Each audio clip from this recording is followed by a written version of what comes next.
Trump signe 2 décrets exécutifs pro-crypto. Harvard passe à l'achat sur Bitcoin. L'Europe nous sort une dinguerie comme elle en a l'habitude. Un scam trouve malheureusement sa cible.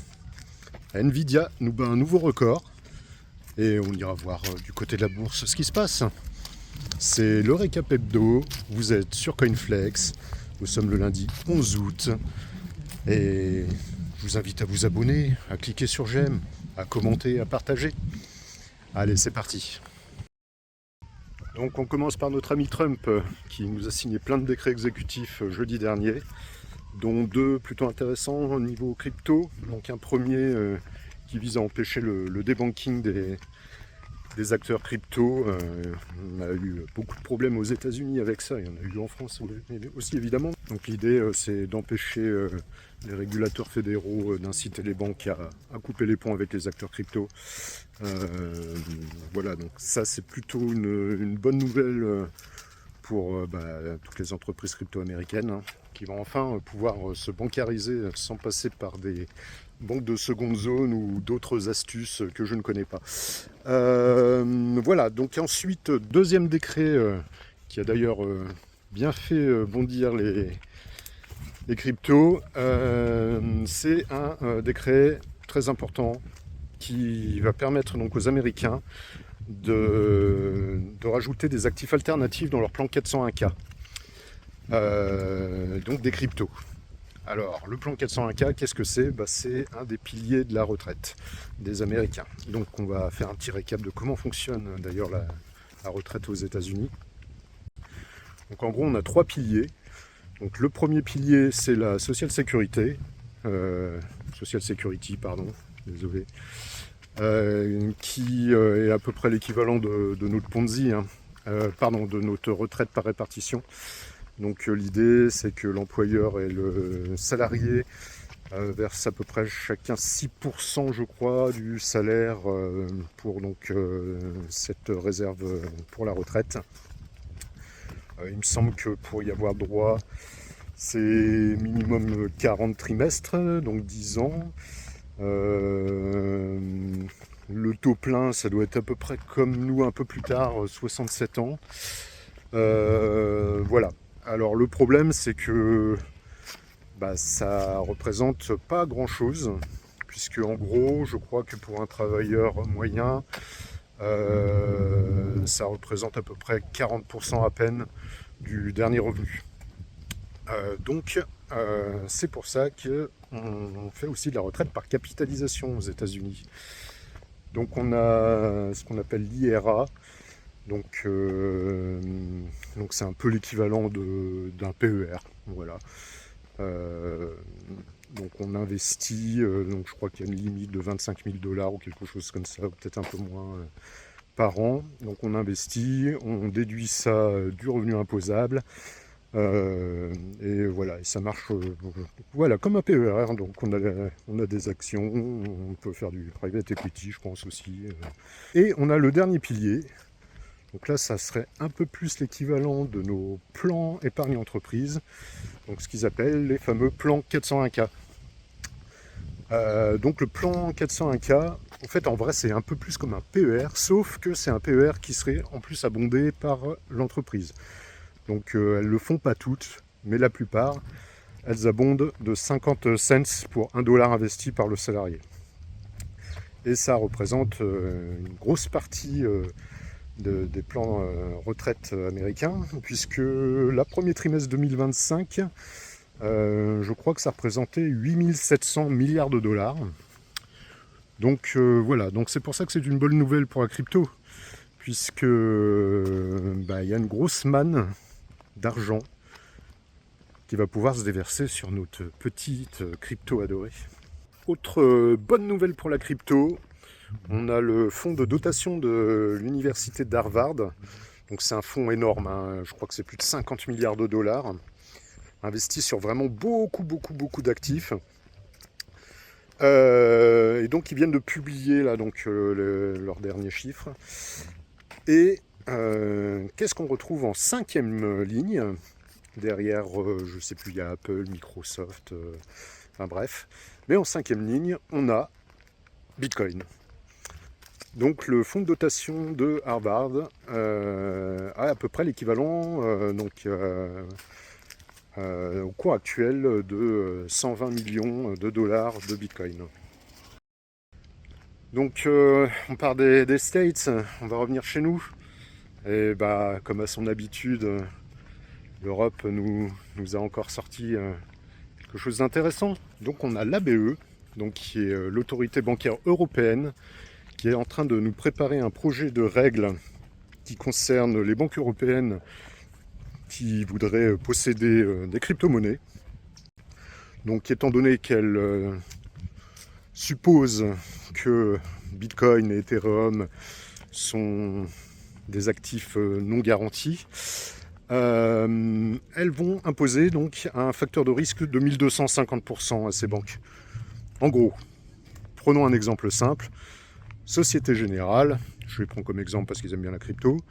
Si Société Générale veut 100 bitcoins, ils devront bloquer 125 millions d'euros au cours actuel pour pouvoir posséder ça. Merci l'Europe. Bon, avant de passer à la dernière news crypto, donc on est content, hein, Ether est passé au-dessus des 4002, même 4003 je crois aujourd'hui.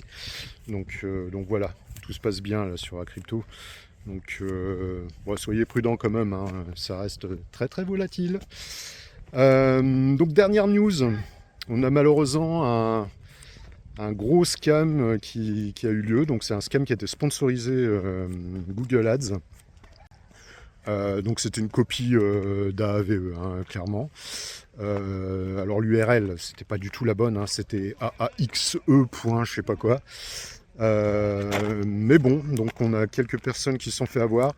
Et surtout, on a un gros portefeuille qui s'est fait siphonner 3 millions de dollars de crypto avec ce scam. Alors déjà, je comprends pas comment on peut avoir 3 millions sur un hot wallet. Ridicule. Bref, donc j'ai envie de dire que c'est un peu de sa faute aussi, hein, que c'était le parfait client pour un scam. Donc bah écoute, hein, on va se dire félicitations aux scammers. Bon, côté bourse, ah oui, avant d'arriver à côté bourse, si on va parler quand même d'une action. On va parler de Nvidia. Nvidia qui vient de gagner un nouveau record. Le record de représentation du SP500. En gros, en termes de volume du SP500, Nvidia représente 8%, donc ce qui est le record absolu. On a Apple qui avait déjà atteint les 7%, mais là voilà, Nvidia fait mieux avec 8%. Donc champion Nvidia, encore une fois. Dommage que je n'étais pas en portefeuille, c'est dommage. Bon, sinon, comme attendu, donc on a eu les résultats PMI service, donc en dessous des attentes, hein, on s'y attendait un peu. Par contre, les marchés sont assez attentistes, et niveau aussi que l'emploi, ça va pas trop, et ça commence à anticiper un peu fort les baisses de taux. Du coup, finalement, on a les marchés qui sont plutôt repris la semaine dernière. On a à peu près tous les indices qui étaient en positif après une semaine qui avait terminé dans le rouge pour tout le monde. Donc voilà. Donc pareil, hein, moi je continue de rester prudent. Là, on a quasiment eu tous les résultats. Je crois que la stat, là, c'est sur le SP500. On a 82% des résultats qui ont dépassé les attentes. Donc c'est pas mal. Alors après, on a, je vous ai parlé de Novo Nordisk la semaine dernière. Et donc là, on a Eli Lilly. Donc c'est pas des résultats financiers, mais ils ont publié des résultats cliniques de leur médicament oral contre l'obésité. Et c'est pas bon. C'est tellement pas bon que l'action s'est pété la gueule. Et du coup, je crois que ça a dû faire du moins 15% sur la journée. Et du coup, l'autre médicament oral, qui est celui de Novo Nordisk, lui a de bien meilleurs résultats. Et donc, Novo Nordisk, on a profité pour remonter un peu. Donc évidemment, ils n'ont pas grimpé toute la pente, hein. Ils ont fait, je crois, un petit plus 7%, ce qui est déjà pas mal. Voilà. Donc je suis content. C'est pas pour autant que je vais recharger tout de suite, comme je vous ai dit.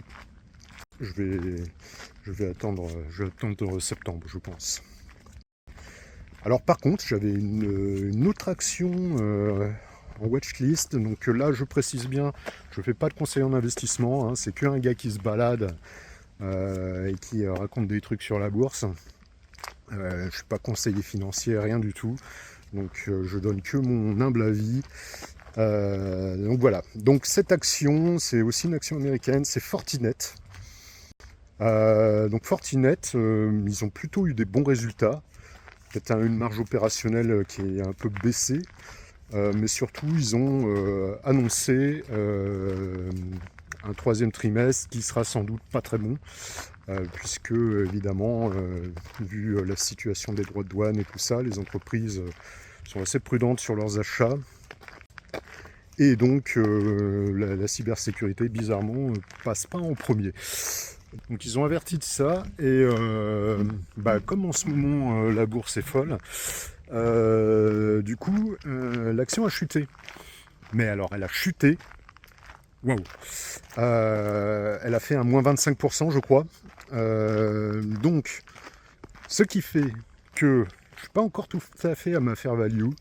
Moi je pense que j'irai sur Fortinet parce que c'est vraiment une action que j'aime bien.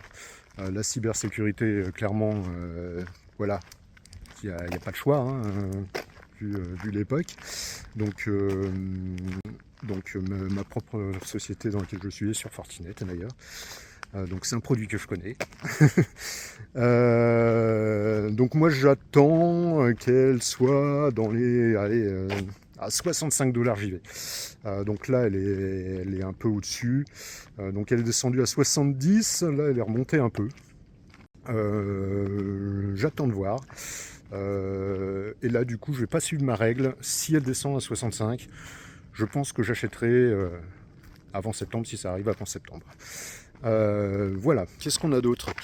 Oui, pour ceux qui voudraient jouer la défense européenne encore, même si a priori en ce moment ça rebaisse un peu. Donc de toute façon c'est pas pour tout de suite, mais on a le consortium allemand ThyssenKrupp, donc qui va pas super bien. Et qui a décidé a priori de faire un spin-off donc sur sa filiale Marine System, donc TKMS. Donc c'est fabricant de frégates, sous-marins, etc. Ils ont un très très beau carnet de commandes. Je crois qu'ils ont augmenté à 18 milliards leur carnet de commandes. Et donc a priori, on aurait séparation et introduction en bourse de TKMS au mois d'octobre. Donc à surveiller. Je pense que ça peut être une action intéressante. Voilà, ils fournissent marine suédoise, allemande évidemment, etc. etc. Donc voilà, moi je vais surveiller ça. A priori, si j'ai bien compris, l'action sera pas très chère, mais bon, de toute façon, ça ne veut rien dire. Mais l'idée, là, je crois qu'on doit être à même pas 10 € là, sur ThyssenKrupp. Donc, bon, bref, on verra comment sera l'intro, mais intéressant à surveiller. Bon, voilà, aujourd'hui, je ne vais pas faire trop long. Qu'est-ce qu'on a d'intéressant la semaine prochaine ? Demain. Demain, on a l'accord inflation aux États-Unis. Donc, on va voir ce que ça donne. Très surveillé, évidemment, par la Fed pour savoir ce qu'ils vont faire de leur petit taux. Enfin, gros taux plutôt en ce moment. Voilà. Qu'est-ce qu'on a d'autre ? Ah oui, si, quand même, très important. En Alaska, le 15 août, donc vendredi, on a le sommet Poutine-Trump. Donc a priori, Zelensky n'est pas invité, mais ça va peut-être changer, je ne sais pas. On va voir ce que ça donne. Hein.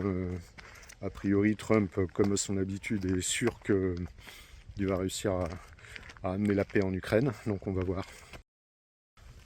Voilà les amis, écoutez, donc je vous le redis encore une fois, n'hésitez pas à vous abonner, hein, à aimer cette vidéo, à la partager.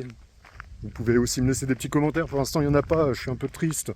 Mettez-moi des petits commentaires, j'y répondrai avec plaisir. Et sur ce, eh ben, écoutez, je vous dis à bientôt. Et peut-être que la prochaine vidéo sera un peu différente. Je ferai peut-être une petite analyse d'action et pourquoi pas Fortinet. Voilà. Allez, à bientôt.